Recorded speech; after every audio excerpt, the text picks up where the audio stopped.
Ladies and gentlemen, my next guest has his own HBO comedy half hour, and he appears regularly at the comic strip right here in New York City. Please welcome a very funny guy, Jeff Stilson.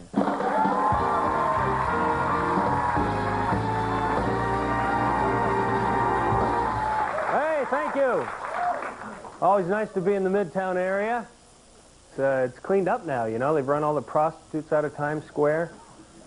I've always wondered what it takes for someone to become a prostitute, you know. It must be a gradual process. It doesn't happen overnight. It's not like one day you're after a school job at McDonald's and you ask a customer, would you like some fries with that? No? How about some ass? Comes with a Happy Meal. So I'm a married guy. I'm happily married too, because I got really tired of dating and I got really tired of exercising. I don't understand these couples who get married and then continue to work out and eat healthily. I mean, what's the point of getting married if you can't let yourself go? It's not as if you have to be attractive anymore. The race is over. Take off the uniform.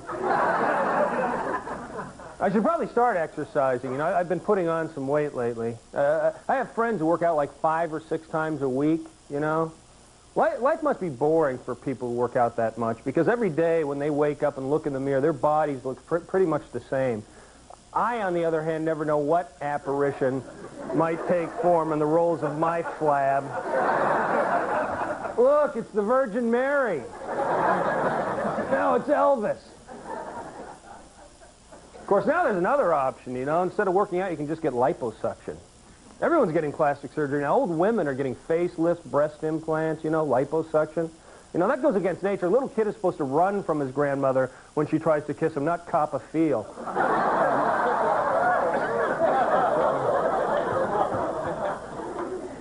So I don't work out. I'm not very athletic, you know. I do follow sports, though. The other day I read that there's a big push now to make bowling an Olympic sport.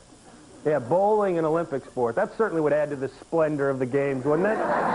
Imagine how the drama would build before the competition as the bowlers waited patiently in line to rent their shoes.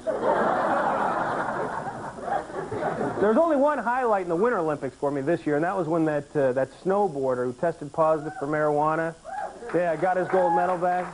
Yeah. Shouldn't have been taken away in the first place, you know. Marijuana is not a performance-enhancing drug. It's the opposite. This kid should have gotten 2 medals. One for winning and one for getting his butt off the couch and doing something when he was stoned, you know? Could have been sitting around all day eating Doritos and watching the Jetsons. Instead he hopped on a plane, flew to Japan, and entered an Olympic competition. So well, here's some exciting news for me. My wife and I are expecting our first child. Oh, thank you. Any day now, I'll be responsible for taking care of another human being. That scares the hell out of me, especially when I think about how many goldfish I've accidentally overfed in my lifetime. My wife and I planned her pregnancy, and we conceived on our very first attempt, the proverbial first shot out of the gun. And as far as I know, there wasn't a second gunman on the grassy knoll.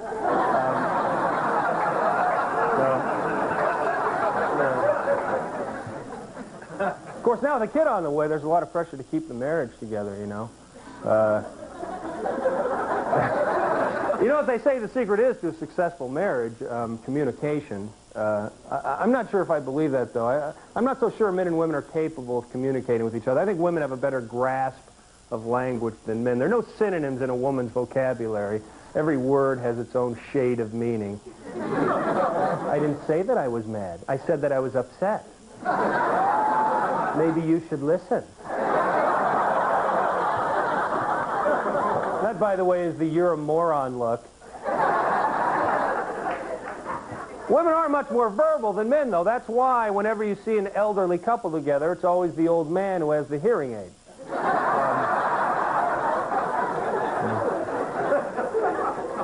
But I don't ever want to get divorced. I mean, because every breakup has the potential to get really ugly, you know? I mean, look at Mia Farrow and Woody Allen. After their split, she was so pissed, she renamed their children.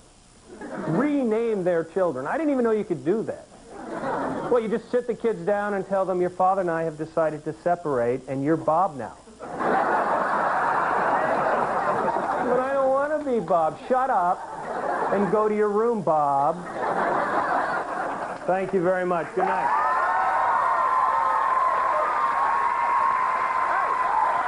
That was great. Thank you very much. Jeff Stilson, everybody. We'll take a break. We'll be right back. We'll see you in a second.